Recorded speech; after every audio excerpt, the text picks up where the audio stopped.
There's a solitary, humble wooden structure on a windswept hill in rural New England. To open the door is to engage our minds, our hearts, and our imaginations.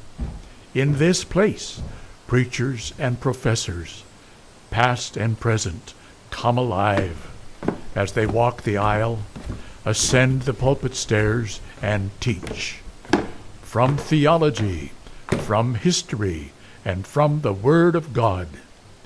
Welcome to the Saybrook Meetinghouse, an audio production of Saybrook Ministries.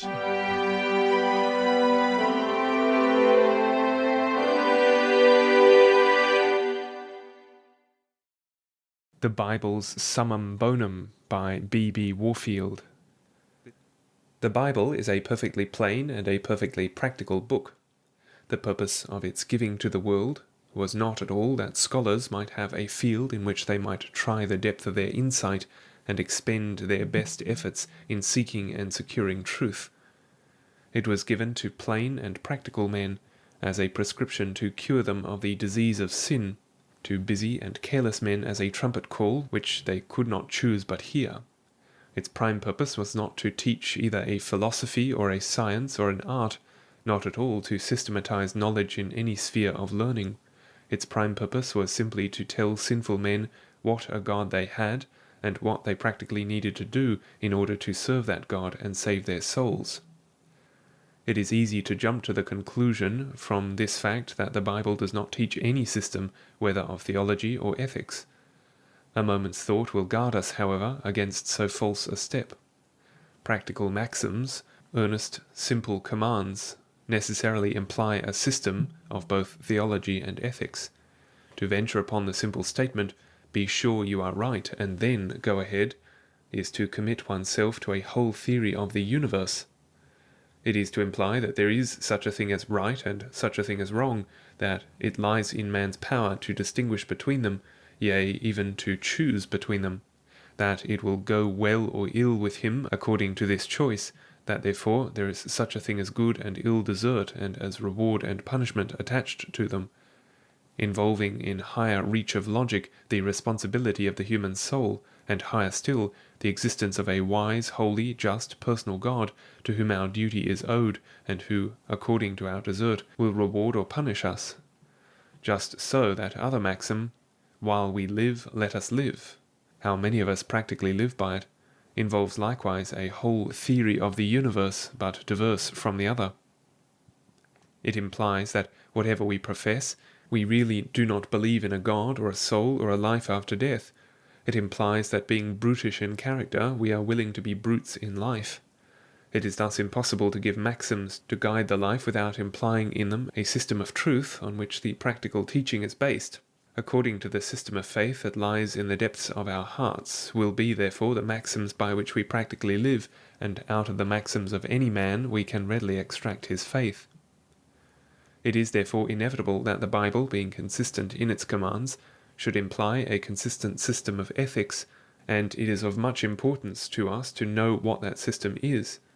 It does not state it, indeed, as the philosophers would state it, but it no less clearly states it than they state their own systems, and we can easily compare it with theirs. Nor let anyone imagine that because the Bible does not scientifically state its system, it has simply adopted some one of, or a hodgepodge of, the systems which are prevalent among men. Its system differs from all men-born ones, just in the degrees that the pure teaching of God might be expected to differ from the residuum of that teaching left after straining through the very open sieve of a narrow and sinful human heart. We may compare it in whatever element we will, and on every comparison we shall find biblical ethics immeasurably superior to that of the schools. We shall find that though the Bible does not present an unhuman, it does present an unmistakably superhuman system. It will be sufficient for us to institute this comparison in only one point, but it will serve good ends to choose for the point the key point of the systems, the question of the Summum Bonum. I call this the key point because, of course, when it is settled, everything is settled. The question, what is the highest good which man can strive after? Of course, on that depends everything. This is simply to say that the ideal a man has will determine the whole life of man. Of course, it must determine his notion of virtue, of duty, of motive. It determines also his whole character, motives, modes of life. The man, for instance, who practically considers wealth the highest good in human attainment, will necessarily think it virtuous to turn the world over in the effort to get money, and it may soon not matter much to him how he gets it, so only he gets it. He will hold it his duty to acquire and save it, even unto cheatery and miserliness. He will act on money-making motives. He will sink finally into a mere minting machine. According to our ideal, thus, our idea of what is the highest good, so is everything. Our characters, our lives, and their issues.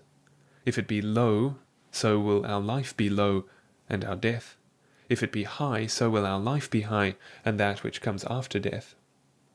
Now, how does biblical ethics compare with other systems in its teaching of what is the highest good? However they may differ in other particulars, all human systems of ethics are at one in this: they all find the highest good in something human. They differ vastly as to what human thing it shall be, whether the pleasure of the individual or of the race, his or its conformity to nature, or even his or its virtue. And as they differ in their idea of the thing, what constitutes it, so too in what is fitted to gain it, even when they call it by the same name. But they agree in this: they rise no higher than man, than some human quality or possession, in the assignment of their chief good. Thus by them, one and all, the attention is centered on what is human. Man is bidden look no higher than himself for his ideal, and the race is elevated just as much as the boy was able to lift himself by his trousers straps. Nay, further, man's attention being concentrated on man, he soon finds himself the type of man, and the inevitable and constant result has been that the ideal is, in the last analysis, practically found in the individual's happiness or development. Practically, the Epicurean sinks into a sot. The Stoic schools himself into cruel indifference to the fate of those about him. The altruist cannot think the mass of mankind happy so long as so substantial a part of it as himself is unhappy, and thus learns to seek their happiness through his indulgence rather than his happiness through theirs. And thus everything ends in self-worship or self-indulgence, high or low. The world has never been able to invent anything better than this. See then the immense superiority of biblical ethics. It takes man out of himself and bids him seek the highest good in the glory not of his pitiful self, but of his all-glorious God. In no self-gratification, in no self-glorification can he reach the height of his ideal. He is forced to look out of himself. He is necessarily lifted above himself. He is given at last a ladder to climb whose top rests securely against something other than and higher than his own head.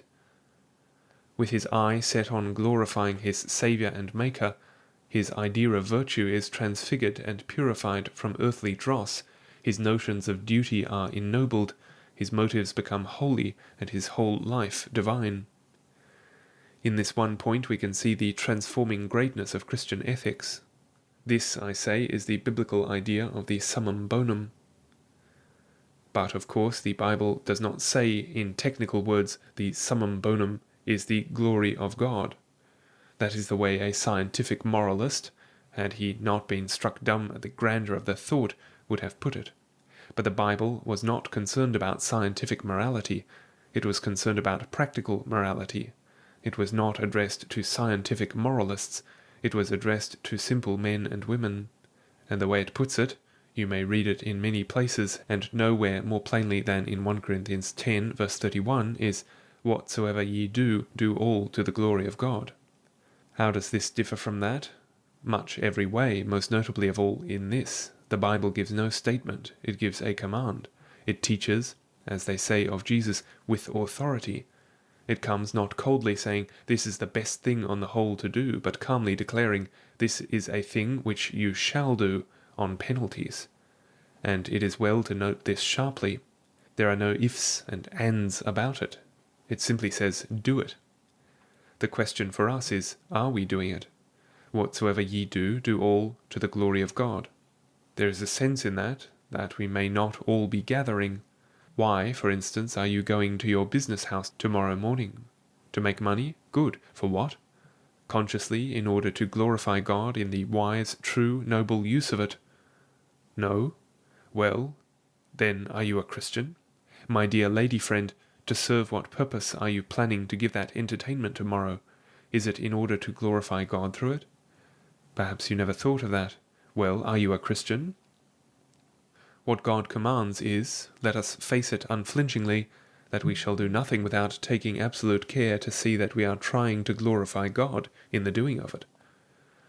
Now, do not say, as some of you may be just ready to say, that this was never meant to apply to such everyday things as these. Paul was of a different opinion. He says it applies to the very choice of the food we eat and drink we drink, in fact, to everything. Let us not emasculate that word, that we do. And do not say, as more of you are perhaps ready to say, that it is impossible to keep the command. What does that mean except that it is impossible to do this and at the same time live a godless or inconsistent life? It is true indeed that we cannot do this and at the same time be votaries of pleasure, that we cannot do this and at the same time be worshippers of wealth, that we cannot do this and at the same time be eaten up with selfishness. This is all true enough, but it is no discovery of ours. Christ himself declared that we could not serve God or mammon. He himself asserted that we must desert the world to become his disciples. If we feel that we cannot observe this command, therefore, and leave one atom of our old self in us, remain anything like what we are, why, we are just proving that Paul was only repeating the doctrine of his master, for that is just what Christ told his disciples too. And the beloved disciple repeats it after his own fashion also, if any man love the world, the love of the Father is not in him, for nothing that is in the world is of the Father. How can we then hope to make a compromise between them? Nor does the command stop here. The inspired writers go on to tell us what we must do, much in detail, yes, even the spirit in which we must do it. Thus, in Philippians, Paul, after repeating this same command in essence, continues by commanding that we should moreover do all these things without murmurings and disputings, or as we might more clearly render the words, without grumblings or questionings, without grumbling at the difficulty or hardness, shall we even say harshness, of the task, or stopping to consider narrowly and question as to just how far obedience is necessary. This is nothing more than to say that God not only wishes his command outwardly obeyed, but also inwardly. It is not obeying it, we are not glorifying God, either when we are showing that we, his servants, find him a hard master, or when our effort is not to yield him unquestioning service, running even beyond the command in eager love, but to be careful to do no more for him than we must. Would you think your own children were living only to your honor if they yielded you only such obedience? Although the Bible does not stiffly say, therefore, the Summum Bonum is the glory of God, it does much better. It says practically and to every man, in words that every man can understand, do everything you do, consciously, in order to glorify God in the doing of it, and do it all freely and gladly, with no grumbling at having to do it, and with no desire to confine the doing of it to the narrowest possible limits.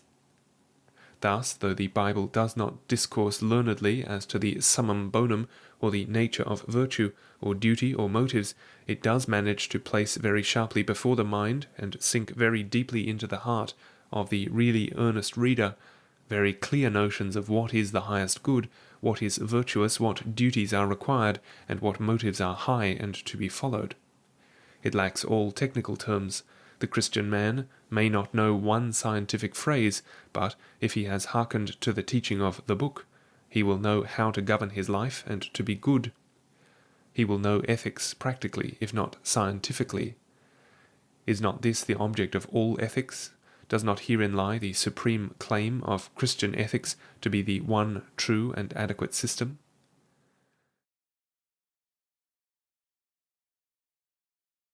Thank you for joining us this week at the Saybrook Meetinghouse. We hope you've been blessed by today's podcast. Saybrook Ministries' mission is to provide didactic and devotional content from the Christian faith delivered to the saints, recovered and refined by the Protestant Reformation. Be sure to visit SaybrookMinistries.org for continually updated Christian content designed to inspire and invigorate our imagination and intellect. Join us next week for another journey to the Saybrook Meetinghouse. Until then, may God bless you.